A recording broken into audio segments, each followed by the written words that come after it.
আসসালামু আলাইকুম স্যার। হ্যাঁ। যেমন আমার ডায়াবেটিস আছে স্যার, হ্যাঁ তো এই জন্য আমি প্রশ্নটা করছিলাম যে স্যার মানে এই যে খাওয়ার যে কথাটা বললেন জি। যে মানে ভাত খাওয়া যাবে যাবে না। আচ্ছা, এখন আপনি বলেন যে আপনার কত বছরের ডায়াবেটিস?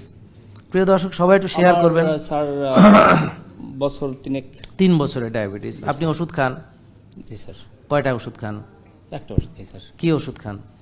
আপনার ওই যে টানাটা এম। আচ্ছা, এখন এই ওষুধটা খেয়ে আপনার ডায়াবেটিস কমে যাচ্ছে? ভালো আছেন?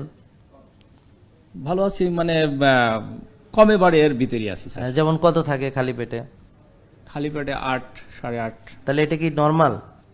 ভাই আপনারা বলেন, ব্লাড সুগার কত থাকতে হবে? 5-6। ব্লাড সুগার কত থাকতে হবে? তাহলে ওনার 8, 8.5 কি নর্মাল খালি পেটে? আর খাওয়ার পরে কত? খাওয়ার পরে 10, 10.5 এরকম। এটা কি আপনার নর্মাল মনে হচ্ছে? তাহলে এই ভাই প্রায় 3 বছর ধরে ডায়াবেটিসের রোগী, এখন তার চিনি এখনো 8, 8.5 থাকছে। তাহলে উনার কি চিনি সম্পর্কে কত নর্মাল থাকে এই ধারণা কি আছে? উনি সেটাকেই নর্মাল ভাবছে, তার মানে এটা খুব অ্যাবনর্মাল চিন্তা না? এখানে লোক আছে। তাহলে আপনি বলেন যে ব্লাড সুগার কত থাকলে ভালো? স্যার আমি তো জানি না স্যার। এইটা জানা, আপনার রোগ আপনার জানবে কি? আমি জানি যতটুকু 6 এর মধ্যে থাকলে। ব্যাস, তারা তো জানেন তো, যেটা জানলেই হবে। হ্যাঁ, 6 এর মধ্যে থাকলে এটা জানলেই হবে। শোনেন, একটা কথা বলি, আপনারা আজকে রুগী কেন জানেন? আপনারা জানেন না। আপনারা কি ভাবতেছেন যে ডাক্তার আপনার চিকিৎসা করবে? উনি তাই ভাবতেছেন, উনি ভিজিট দিলে ওনার চিকিৎসা হয়ে যাবে। এখন ডায়াবেটিস রোগের তৈরি, উৎপাদন বা উৎপত্তি কিভাবে সম্ভব? যদি সে অতিরিক্ত খাদ্য গ্রহণ করে, সেটাকে বার্ন না করে, টেনশন করে, রাত জাগে, দুশ্চিন্তা করে, হতাশ হয় এবং নিজের জন্য সময় নেই, ব্যস্ত, কায়িক শ্রম করবে, হ্যাঁ, অথবা ব্যায়াম করবে, কিন্তু কোনোটার জন্য তার টাইম নেই, নিজের যত্ন নেওয়ার টাইম নেই। টেনশন করার টাইম আছে, 6 বেলা খাওয়ার টাইম আছে, বুঝতে পারছেন, রাত জাগার টাইম আছে, কিন্তু নিজের যত্ন নেওয়ার টাইম নেই। বুঝলেন? এটা হলো ডায়াবেটিস। কিভাবে হবে? তখন কোষের ভিতরে ওভারলোড হবে, অতিরিক্ত চর্বি জমবে, ইনফ্লামেশন বা প্রদাহ হবে, টক্সিসিটি হবে। তো যার ফলশ্রুতিতে রক্তের চিনি কোষে ঢুকতে না পারবে বিধায় রক্তের চিনি ক্রমান্বয়ে ধীরে ধীরে বাড়তে থাকবে, বাড়তে বাড়তে এমন পর্যায়ে যাবে যে আর খালি পেটেও 8-9 থাকে। তো এখন এটার চিকিৎসা ওষুধ দিয়ে করতেছেন উনি। তাইলে ওষুধ যে খাচ্ছে 3 বছর, কিন্তু চিকিৎসা কি হচ্ছে? তার যে কন্ট্রোল, সেটা কি হচ্ছে?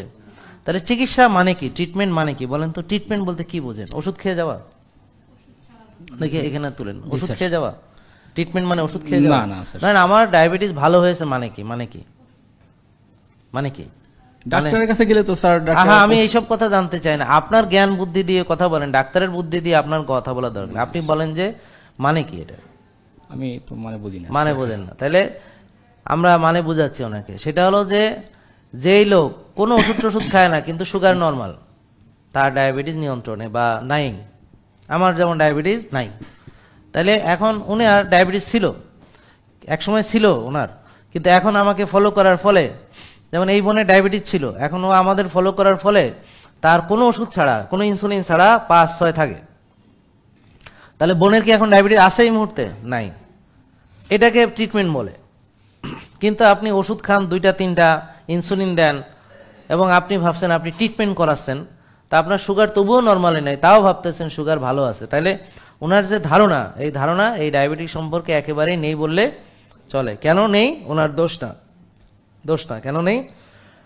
ওনার যারা চিকিৎসক তারা ওনাকে এই বিষয়ে কোনো নলেজ দেননি। আপনারা যারা ডায়াবেটিসের চিকিৎসা করান তাদের কি হোমায়া সম্পর্কে কোনো নলেজ আছে? তাদের কি ইনসুলিন সম্পর্কে কোনো নলেজ আছে? শরীরে ইনসুলিন উৎপাদন হচ্ছে কি হচ্ছে না, একটা পরীক্ষার নাম হলো সি পেপটাইড, এটা সম্পর্কে আপনাদের কোনো নলেজ আছে? নাই। তাহলে যার নলেজ নাই, আল্লাহ পবিত্র কোরআনে বলেছেন যার নলেজ নাই, যে জানে আর জানে না উভয় সমান হতে পারে না। মানুষের পার্থক্য, অন্যান্য অনেক সৃষ্টি আছে আল্লাহর। তো আশরাফুল মাকলুকাত আল্লাহ বলেছেন কাদেরকে? আদম সন্তানদেরকে। আদম, হযরত আদম আলাইহিস সালামকে সৃষ্টি করার পরে ফেরেশতারা বললেন, এদেরকে সৃষ্টি করতেছো জমিনে ফাসাদ করবে, রক্তপাত করবে, বিশৃঙ্খলা সৃষ্টি করবে, ইবাদত করার জন্য কি আমরা তোমার যথেষ্ট নই আল্লাহ? তা আল্লাহ বলেন আমি যা জানি তোমরা তা জানো না। আদম আলাইহিস সালামকে সবকিছু নাম শেখালেন, ফেরেশতাদের বললেন যে নামগুলো বলো তুমি। তো ওনারা তো বলল যে আল্লাহ আপনি পবিত্র, মহান, আপনি যা জানেন, আর আমরা তো আসলে জানি না, আপনি যা শিখাইছেন এর বাইরে আমরা কিছুই জানি না।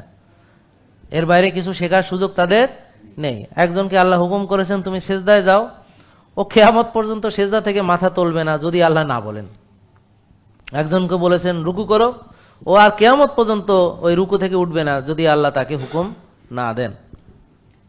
তাহলে তাদের কোনো স্বাধীনতা নেই, জ্ঞান অর্জনেরও স্বাধীনতা নেই, আল্লাহর হুকুমকে অমান্য করার স্বাধীনতা নেই, নিজস্ব কোনো বিবেক বুদ্ধি নেই। আজরাইল আলাইহিস সালামকে বলার সাথে সাথে একটা শিশু বাচ্চা, আল্লাহ বলেন এই বাচ্চাটা জান কবজ করো, আজরাইল আলাইহিস সালাম জান কবজ করবে। তার কোনো চিন্তা ভাবনা আবেগ অনুভূতি কাজ করবে না যে এটা মাসুম বাচ্চা কিনা।